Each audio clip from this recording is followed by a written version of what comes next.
welcome to Life in the Leadership Lane. I'm Bruce Waller, your host, where I'm talking to leaders that are making a difference in the workplace and in the community. What are these leaders, what do they do to get started, and what are they doing to stay there? And today, I'm talking to a very special guest, my good friend, Dustin Paschal. Dustin is a partner with Simon & Paschal. He does a lot of things, folks. Dustin is a speaker. He is also serves in the HR community, DallasHR in particular, where he serves as the chairman of the board for the SHRM chapter, serving over 2,300 members in the Dallas HR community. He's been honored with numerous awards, three of those in particular: Texas Super Lawyers, Best Lawyers Under 40, and Texas Super Lawyers Rising Star multiple times. And I'm sure there's a lot more, and I can't wait to have this conversation with my good friend Dustin. Hey, Dustin, how you doing, man? I'm doing well. How are you? I have to say right off the bat, though, that award for the under 40, I am no longer eligible for, now having officially passed 40. So, well, hey, you took advantage of it when you could. So that's awesome. Hey, listen, whenever I started this podcast, I was thinking about the guests I wanted to have on the show. Dustin Paschal is definitely someone I wanted to have on. For those who don't know, Dustin and I served many years together in DallasHR. So I've had a front row seat to this guy's leadership. And it has been absolutely incredible, not only serving on the board of trustees with Dustin, but also we continue to serve as part of the Texas SHRM State Council together, where he also is very involved in legal. So absolutely honored to have him, and I can't wait to share his story. And so, Dustin, I just wanted to kind of start off, where is your office and where are you located at here in the Dallas area? yeah, so right now we're located in Dallas, kind of the Galleria area, but might be needing to give you a ring here shortly, Bruce, but we're probably going to move up to Frisco sometime either the end of this year or early next year, kind of depending on how lease stuff works out. But right now we're in the Galleria area of Dallas. So I definitely want to talk more about Simon & Paschal, but I want to start off with your story. I want to just the viewers and the listeners to hear how did Dustin get started, and what was the road like to the HR world, and in particular in employment law? Where'd you grow up, and kind of share that story for the listeners? Sure. So I always say I have not traveled far. So in terms of life experiences, mine might be limited other than just vacation travel. But I grew up in Garland, Texas, so just a suburb on the east side of Dallas. Went from Garland, where I lived essentially, I remember, I think I lived in the same house for my entire 18 years. In Garland. I may have lived somewhere briefly until I was about 9 months old or something, but I'm pretty sure it was the same house. My dad used to be a home builder, and so I actually spent my entire life living in the house my dad built. And so went from there to Baylor in Waco, so just went an hour and a half away, and then went to law school at Baylor, so decided not to leave, and then moved back to Dallas, another hour and a half back. And haven't left the Metroplex since. So I have not traveled far other than vacation travel. But I went to school, to Baylor specifically, kind of with this, when I first started as a freshman, I thought, I'm going to go to law school. That's always what I wanted to do, was go to law school. I thought that, that's what I'm going to do. I always tell the story. It's kind of funny. When I was growing up, my father, in addition to being a home builder, ultimately became a firefighter. And little boys, when they're kids, they want to be policemen or firefighters.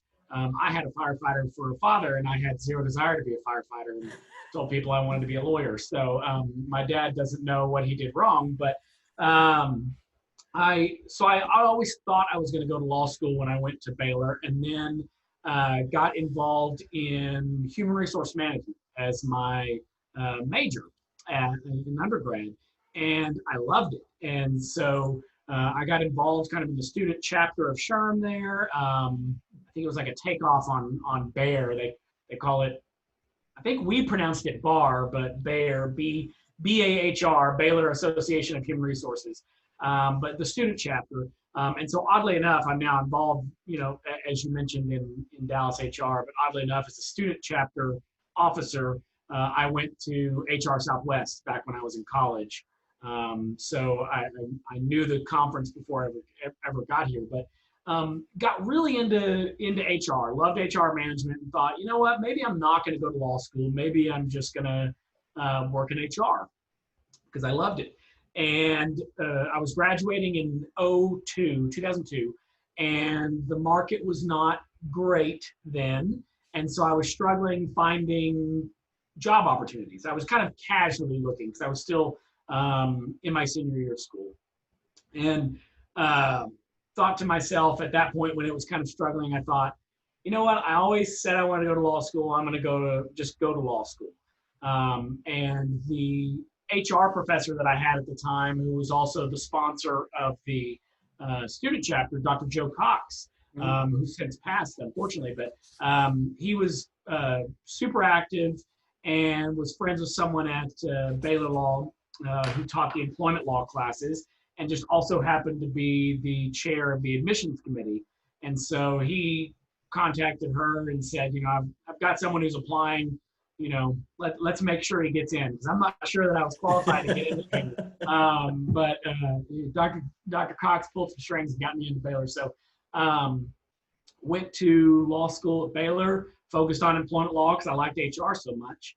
And then graduated, moved back to Dallas and started practicing employment law. So I've always kind of had this interest or this desire in the HR side of things, whether it's employment law or HR. So I always tell people I've got an HR background, but I never actually worked in HR other than an internship in college because I went straight through college to law school. But certainly at least got the major, got the degree. So I took the classes in HR.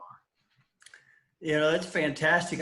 Dustin, for as long as we've known each other, I didn't realize you were involved in the student chapter. I got to meet Dr. Joe Cox when I was the president of DallasHR and got the opportunity to come speak at that chapter. And that's a fantastic chapter in Waco. Yeah. Very robust. Yeah, no, he was great. And it's funny, I was telling the story, I went to conference as a student rep, and I was walking through, I think as the students, we could go to some of the sessions, students, they hit or miss. We're much better now. We've got sessions designed for students, but back then it was just kind of more designed for HR professionals. So the education sessions were somewhat interesting, but not really what I was focused on. I spent a lot of time kind of roaming around the marketplace floor. And I think the year I went, George Stephanopoulos was the keynote speaker, if I remember right. But so I was roaming around the marketplace floor, and there was a bank or a credit union or something that had the giant jar, kind of what you similar to what you did with your booth, Bruce, but like had a giant jar of coins. And it was, guess how much money is in the jar, and you will win the money. And so I put my guess in, kind of roaming around. And then I was, went throughout the day, and then I was sitting in the marketplace, like having a drink or something like that. And this lady comes running up to me and was like, "Oh my goodness, I've been looking for you for hours. You were the closest guest. You just won, I forget what it was, like $300 and something. Well, I was a poor college kid, so I was in Fort Worth with $300 and something burning a hole in my pocket. So I had a good old time. But that is a fantastic chapter. Dr. Cox always did amazing with it. I know they've got amazing sponsors of that chapter now, but yeah, they do good stuff. Man, that's outstanding. So talk to me a little bit about the law firm that you are a partner in, and that is Dustin Paschal. How big is the law firm? Who are you serving? Tell me a little bit about that story. Yeah, so we are lean and mean. It is myself and my law partner, Paul Simon, and then our assistant, Louisa King, who's been with us for several years now. Like I said, I graduated, moved back to Dallas, wanted to do employment law. The market was still not great in 2005, at least if you didn't have kind of a big firm job.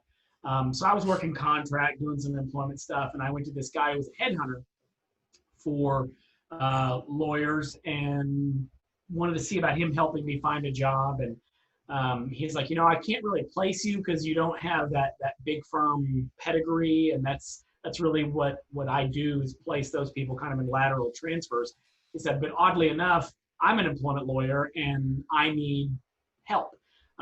So he hired me on. It was just, he was by himself. He'd worked for a large law firm in Dallas and went out on his own. And so he hired me. And so he and I worked together for a couple of years. And then we decided we were busy enough, we needed some help. And the person that we just so happened to hire was Paul. So we brought Paul on, and then I'd been there for about 5 years, brought Paul on. Paul and I worked there for about 2 years together.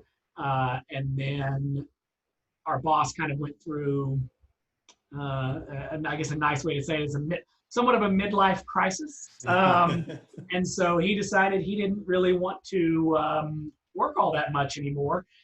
We were young, kind of starting in the field, and we weren't ready to stop, obviously. So the easiest thing for us was just kind of go out on our own. And I always tell people it's difficult to go on your own, especially to kind of take that jump because it's scary. We were able to kind of get kicked rather than choosing to take the jump because for us, it was either start our own thing or go find new jobs. So we went out and started our own thing on July 1 of 2013. So we're coming up on 7 years. And so formed the practice. It's always been employment law. At our old firm, we kind of did both sides. We represented employees and employers. We represent some employees right now. We're kind of on the executive side, but mostly our bread and butter practice is representing employers. We typically are kind of focusing on owner operated. We've got, they're large and in multiple states and tons of employees and all that kind of stuff, but they're still, the CEO is still the guy or the gal that founded it. We don't really represent huge corporations, but we do kind of do training and investigations for those bigger corporations, but they tend to want a much bigger outfit when it comes to their litigation and stuff like that. But anything, I always tell people, anything on the employment law side, the HR side, essentially if it's something that an HR professional doesn't want to do, that they can punt to us. That's kind of what we do. Yeah, that's fantastic. I'm curious, was there a time, or has there been a time now that you've been in it for a while, that was there a time you can look back and say, you know what, I really knew during this time I found my purpose, I found my lane of what I wanted to do? I mean, obviously you wanted to go to law school, you got involved in a student chapter, so you've kind of known like that, but was there a time that was validated that, oh man, I'm doing what I want to do? Yeah, I mean, it's interesting because to me, it's a lot of small moments. I've found that a lot of small moments kind of formed, what my passion was, what I wanted to do. And it's interesting. I look back, the very first small moment that I can remember, I was in 4th grade, and we had our recess time in 4th grade. And we go outside and we had I'm old enough that we had the old metal playground equipment that people were injuring themselves graphically on, burning yourself in the Texas summer. And so we'd go out for recess, and that's all that was out there. And no one really wanted to get on that stuff because it's going to burn your hands. And I decided I'm going to start a baseball league, essentially, during recess. And so I formed teams and got a couple of students that didn't want to play, that wanted to be umpires. And we bought like some umpire equipment. I got my mom to help me buy some stuff, and went to the teachers and kind of petitioned to extend our recess a little bit because we needed to fit in a shortened baseball game.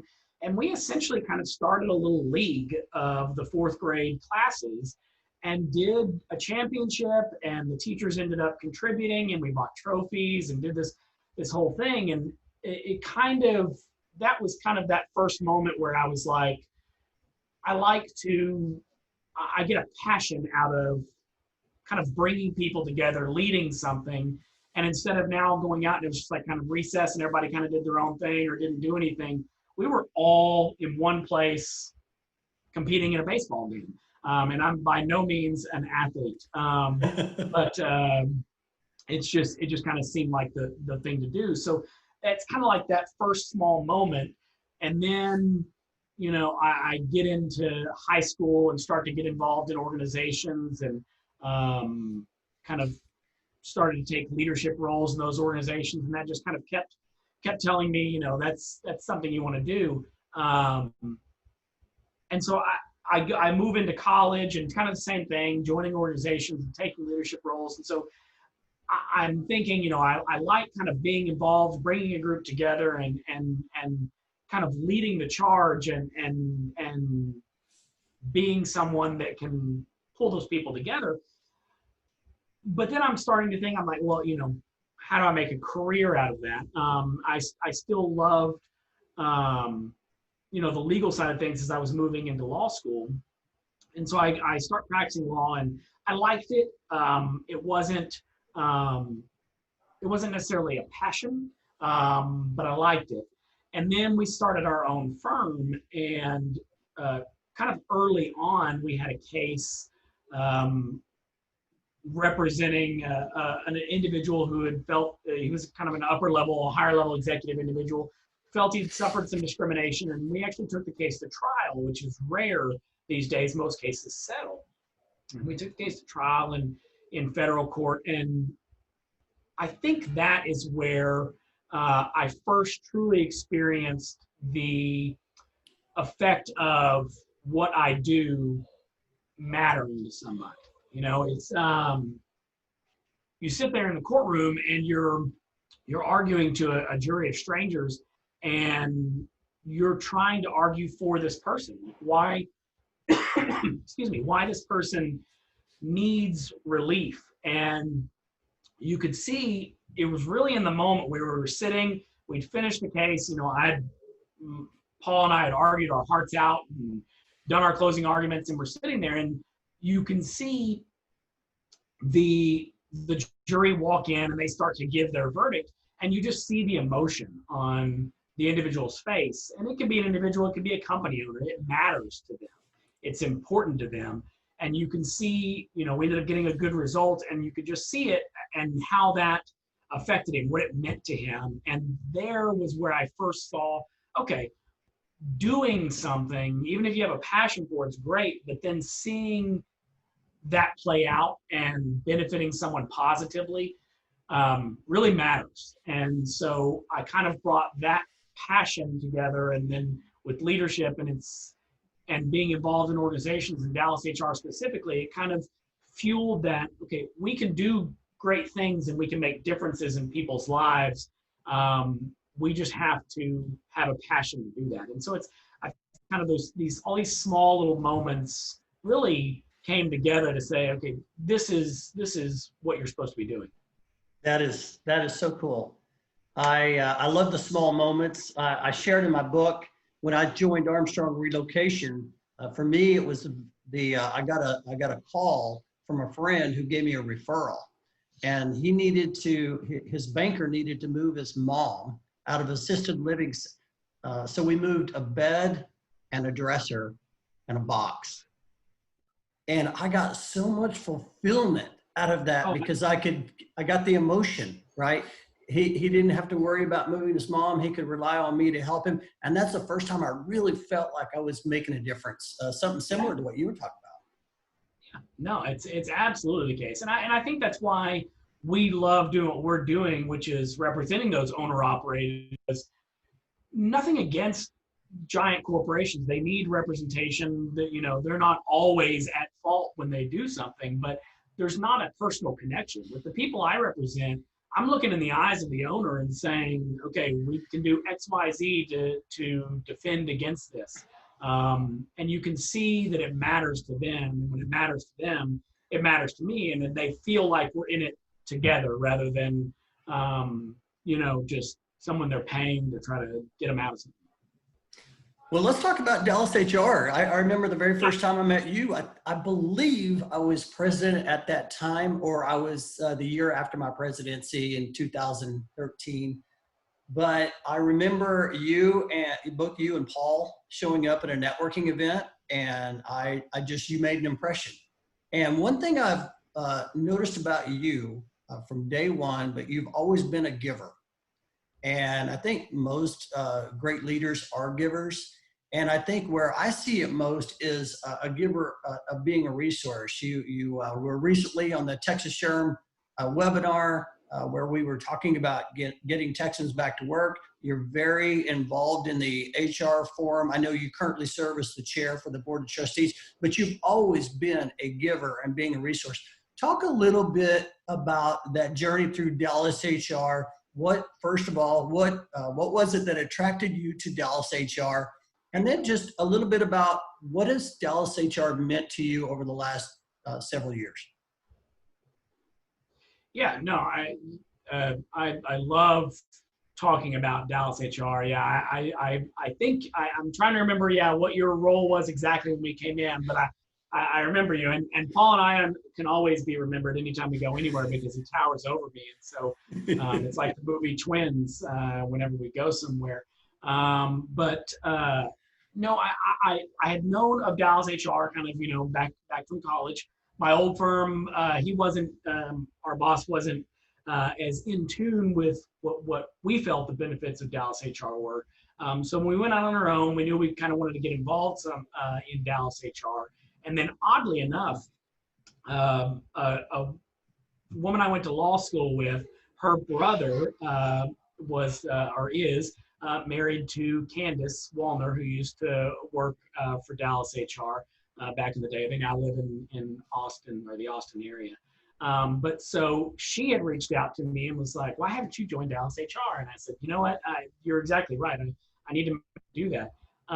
So joined, and, to your point about giving, I don't like to be in an organization unless I'm contributing. I don't like to just kind of be a seat. And so we joined, and very quickly, I remember going to a new member orientation that was led by Darby Merriman at the time and Beth Roach. And then I can't remember who else was in the room. I'm drawing a blank, but it was just kind of a PowerPoint presentation on DallasHR. I remember walking up to Darby afterwards and saying, how do I get more involved? Like, I don't want to just go to stuff. How do I do things? And she kind of outline, you can do X, Y, Z, and that's how you can start getting involved. So we both got involved on what was then known as the Governmental Affairs Committee, which I know you know well. And so that kind of started the journey on, committee involvement. And then this idea of education kind of came about because I truly believe and will continue to believe until my dying day that most companies, most HR people want to do things right. They are trying. And sometimes they just need some help. And so that help is education. And so I'm never at a loss for words. I like talking. And so speaking and educating just kind of became something. I started to present. I remember at my old firm, my boss wanted me to present, and I never really wanted to. It's not something I had a desire to do. And he'd try to push me into it, and I was like, I don't really think that's my thing. And it was born out of necessity at our new firm because I'm now on my own with my law partner, and we got to get some business. And so, we thought, well, let's start speaking. And it just kind of steamrolled. And of course, I'm not going to lie to you. Everyone knows it's always a little bit about business. I mean, that's how you get people to come to you. But quite honestly, it's the primary purpose is not that, at least not when we go into it. It truly is education. I love being able to talk to HR professionals and educate them. This is what's out there. Here's some good practices. We always talk about, our clients. If we can keep them out of lawsuits, we may make less money, but it's better for them. And so we take pride in the fact that we keep them out of lawsuits rather than kind of getting them in situations where they find that way. But so we just started speaking engagements at things, HR Southwest chapter events, got involved in the Government Affairs Committee, stayed on that, kind of became the chair of that, got involved, then kind of moved, by being the chair, moved onto the the DallasHR board. And again, I'm just, I don't know, call it ego, call it whatever, but I'm just driven to kind of work my way up. I love leading, but I love serving with other people who have that desire to lead, because a lot of people think it may create conflict if you've got people that all want to be the leader. I don't think it does. I think it creates passionate debate and everybody being driven to ultimately a common purpose. Maybe they're going different paths to get there, but ultimately a common purpose. And so I just wanted to work my way up through DallasHR and serve the organization. I always joke with people, I don't like lawyers.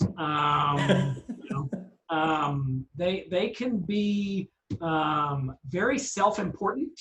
They can be very egotistical, whatever the phrases are. And some people may think I'm that way.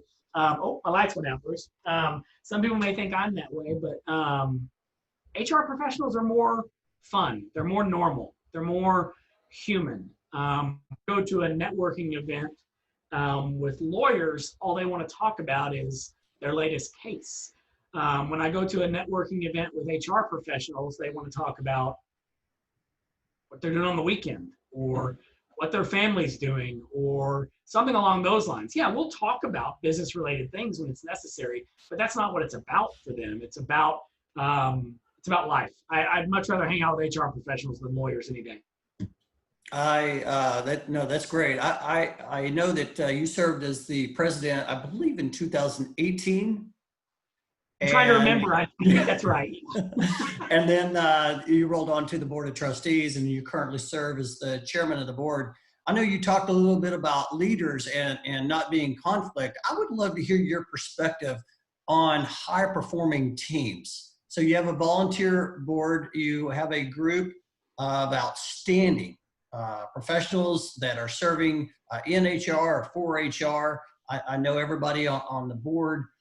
They're all high performers. Talk a little bit about some common threads that you see and what it takes to really have a high performing team like you have at DallasHR. Yeah, I don't know that I have all the answers. I think I've always taken the approach, and I think some of it is driven by the fact that I am a lawyer and my day-to-day job is, in essence, challenging people or arguing with people or, being adversarial. And I use that in a non-pejorative way. But so I look for people, and I think a high-performing team is people that challenge one another. And it doesn't have to be in a mean way. It doesn't have to be in an aggressive way. But I want to be challenged. As a leader, if I'm not getting challenged, I wonder if the team cares. And so I want people that care enough to say, I don't know that that's the best way. I think we ought to do it this way. And let's have the debate. Because I think when you have a team that's unwilling to have the debate, you don't have a team that's striving to find the best way. They're finding the way of least resistance. I think a team that challenges one another is the team that is high performing. but I think the way you fix that, I think a lot of times I've noticed when I get in boards, and Dallas HR board is not like this, but I've gotten in boards in the past where people have a heart for service. But the problem is a heart for service only takes you so far. That's a great start. But at the end of the day, the organization that you're serving is in essence a business. That business has to succeed. If that business doesn't succeed, then the service you're doing through that business is no longer able to be offered. And so you still have to focus on the business side of things, and that involves having tough decisions and tough discussions. And I think a lot of times people shy away from that because they don't want to have conflict. And so I think a necessary prerequisite to that, and it's always been something I care about. I may not always achieve it the best, but it's something I care about. But it's examining the human first and doing those little things that show I care about you personally, and we can have a personal relationship so that when we have in a meeting or in a discussion, a challenging discussion, and we're maybe at opposite ends of the decision-making spectrum or on opposite sides, we may argue and we may disagree, but at the end of the day, it's not personal. And I think it's hard to create a situation where it's not personal if you don't start at the beginning with creating a personal relationship. And so, it's little things. I made the decision when I became president of DallasHR.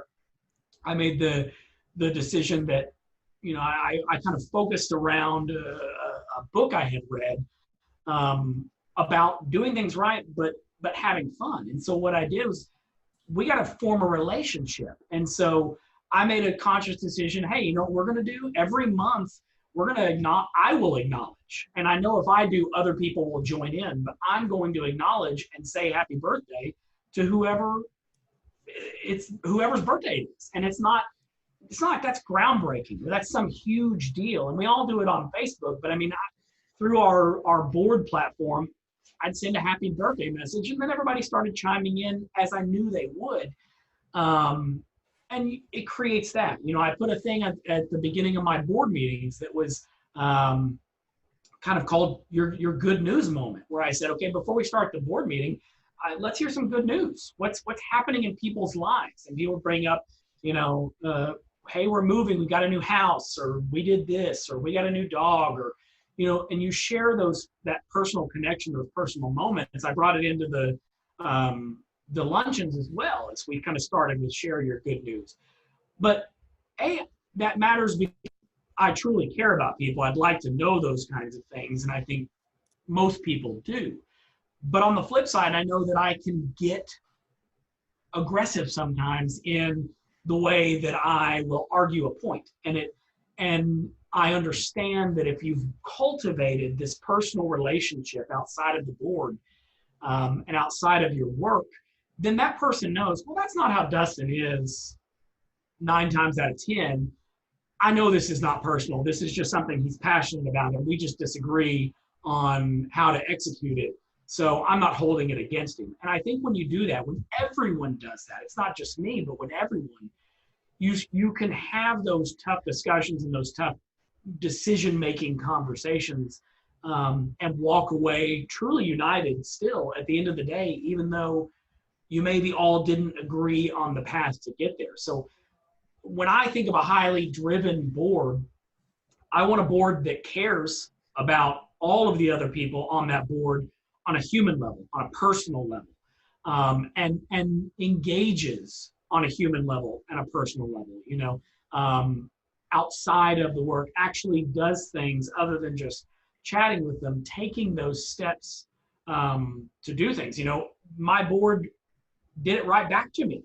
When I was president of the board, I was having my first child, and my board threw a baby shower at one of our board meetings. So, it starts to steamroll when you develop those relationships, and you develop that personal touch so that you can have the hard challenges later. Well, I appreciate you sharing that, because my experience with our board when I was serving was exactly that. You had people that would challenge each other. They may not agree, but at the end of the day, when we left the meeting, everybody moved in the same direction. And Absolutely. I love that. And I love how you talk about, it's really all about caring at the end of the day and building those relationships.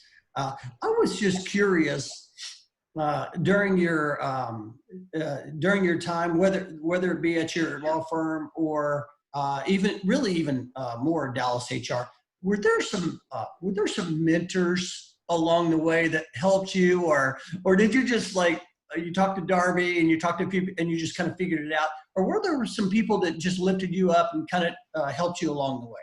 Yeah, no, I mean, I absolutely think so. I've always, mentoring's a huge benefit, and I know you do that fantastically. I feel like that's an area that, when we talk about things we can improve, that's probably in my area of things I can improve, where I could be a better mentor.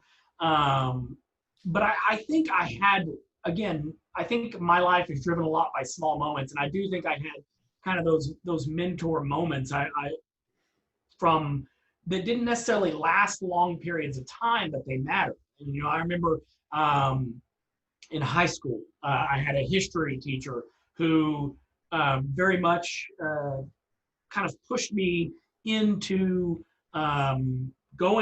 making sure that I was going to continue on to law school. That mattered to him. He pushed those kinds of things.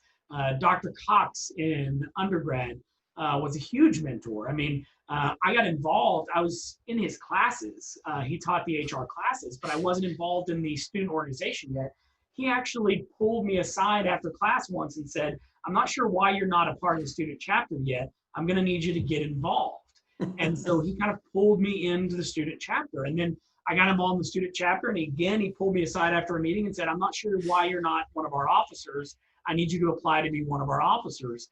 And again, pushed me, made that connection in law school and kind of helped, guide me there. I get to my practice in the law, and that is one area I don't think lawyers do that well. I just don't. And so it's one of my regrets in life, and I don't know if it's if I call it a regret, but I don't feel like I had really a legal mentor. I worked for a small firm, and 5 years of that firm was just me and him. And did he give me some tips and some things along the way? Sure, but I didn't ever feel like he was truly mentoring me and helping me. And I think lawyers, they could do a better job of that in their world. And then, I get to Dallas HR, and again, I think it's small moments of mentorship. You and I, Bruce, like we don't have a mentor-mentee relationship, but certainly I look to you for that guidance, and you provide that guidance as we went through. Oddly enough, we had a similar track. You were on governmental affairs. I was on governmental affairs. You became president. I became president. You were on the BOT. I was on the BOT. You were the chair. I was the chair. And so, I don't think we ever had a formal mentor-mentee relationship, but you're someone that I look to guide through there. And you're good about providing that guidance, and you're good about providing that, that private note of you're doing well. I like what you're doing here. Keep doing this. And so you provide those mentor moments. And yeah, I think Darby kind of provided that a little bit to me as well. And she was kind of, as I was coming up through the ranks, she was, in addition to you were kind of like on the member side of things, mentoring me along. She was on the staff side of things, mentoring me along, saying, here's the best way to, not take off the staff. And, because that matters in a staff managed organization. You don't want to get enemies on the staff. And so I certainly had, mentor moments, if we want to call them that, where people certainly provided me invaluable information and guidance that I'm not sure I would have had otherwise. And even I think it's mentoring even if it's just what, what you did, what Darby did, what Dr. Cox did, just pushing and just saying, go do that. Make sure you take that step and take that leap. I think that's invaluable. I love that. Thank you for sharing that. I appreciate your kind words too. I think that one of the things that I've seen is that mentors that do a great job, they seem to be consistent. And I love your consistency on the HR Connect forum. I love that. You mentor a lot of people through different forums, whether it's social media or some of the things you push out. And a lot of times we don't even realize we're mentoring people along the way. I want to jump into a little bit about, we talked about high performing teams. We talked about leading teams, but I want to just kind of step back and talk about leading yourself. And one thing that I've noticed is that people that drive in the leadership lane, they seem to have a common thread around systems. And it seems like everybody does things a little bit differently, but they do things their way. I was just wondering if you could just talk just for a few minutes, a little bit about what's everyday leadership for you. Share a typical life in the day of Dustin.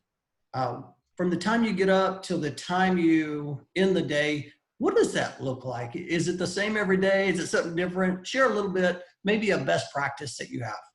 Yeah, I wish it was the same every day. I wish I had some stability or whatever you want to call it. The one moment I think of the same every day that I do, and I know I may not share it in the exact same way as you, but you and I share that same goal idea is reading. So I try to target some sort of I don't know, I hesitate to call it a leadership book, but some sort of self-improvement, leadership, being a better person, whatever it may be, whatever you want to call it. I enjoy reading anyway. And so I'm at any given time, I'm usually reading a couple of books at the same time. And so I'll read in the evenings, I'm reading more a history book or fiction or just something that's entertaining. But in the morning, I generally start every morning, like kind of one of the first things I do is I read some sort, at least a chapter or something like that, in some sort of leadership type of book, some sort of guidance. It's taught me, it's guided me in the way I educate. Because I always tell people, even if I'm doing an hour-long education, you're probably not getting an hour's worth of information out of me. But if you walk away with one nugget, where oh, I didn't know that. Well, that's a good tip. I accomplished my goal in that hour. And so I kind of developed that from reading. And so if I read in the mornings, I'm not going to take a book wholesale and say, okay, this book guides my life. I'm just not that type of person. But if I can get one nugget that helps me, that's what I do. And so I read. I am not consistent every day, but I do try to, kind of to my point that I talked about, high-driven teams and taking a moment to engage in the humanity of people. I try to be as diligent as I can be on sending notes to people, handwritten notes. I kind of did it during my presidency. I would send notes, handwritten notes to board members that I thought had done something that mattered, or I gave them a handwritten note when we started the year and one when we ended. And so I've tried to do that in my life and send handwritten notes to people, either someone that I may have seen that's just I've seen through social media is going through a tough time or something, just a note, thinking of you, whatever it may be. I'm not as regimented as I should be. I know that was always a big thing of George H.W. Bush, was a big handwritten note guy, and created a whole book out of the notes he wrote. I am not as good as he is, but I try to incorporate that into the day. It's generally not every day. It's funny, I think I developed somewhat of a reputation because when I was stepping off as president, at the end of the year, the gift I was given by your brother Mark, who was coming in as president, was stationery. And so I use that now to send people notes. So anyone that likes the stationery that they get, they can thank Mark Waller. But so I try to read a little bit. I tried to make that human connection. Honestly, it sounds cheesy and it doesn't work for everyone. It works for me because I have my own business. I have some control. I take moments to stop. And so I eat lunch out pretty much every day. And they're generally not working lunches. They're not sales lunches. They are just lunch. Me and my law partner just go and have lunch and just talk. We might talk sports. We might talk weekend plans. We might talk whatever. But I find a huge value in stepping away from the day-to-day grind of not just work, but I love volunteering and I love the service aspects of what I do, but it's still a grind. It'll still get to you. Yeah. And when you've got that and work and family and everything, it can all get to you. And so I take those moments. So those are kind of the moments that go into my day that I can control and that I do a little bit more. We even took the stepping away thing so far as to say, and I think everyone should do it. We haven't done it in a while. We're not as good as practicing what we preach, but we used to once a quarter on a Friday, take the day off and not check our emails, not check our phones, and just go do something fun. I think that kind of stuff matters. And so I try to build that into the day as well. That's fantastic. I love that. That reminds me about, I've been reading a lot about mental health, and a lot of people are struggling with what I call transition. Yeah. They're struggling with and what you're talking about, getting away for your me time is part of that transition. So I appreciate you sharing. I know a lot of people are going to get a lot out of that. So, which actually is a great segue. We're going to accelerate. We got about 5 minutes left on the podcast. The time just flies. But I'd love to ask you just a few questions. I know you talked about reading. Would love to know, would you rather read a book or listen to a podcast? I probably would rather read a book. Yeah. Yeah. Is there a particular book that you're reading now that you're enjoying or that you've read this year? Yeah, so I've read a couple that are fantastic. Right now I'm reading, I just finished the John Grisham book, his newest one, fiction, but I'm reading on the kind of making myself better side. I'm reading a book called White Fragility, kind of everything that's been going on in the world kind of dinged in my head is maybe I don't, maybe I'm not, what's the phrase that millennials and stuff use? Maybe I'm not as woke as I thought I was.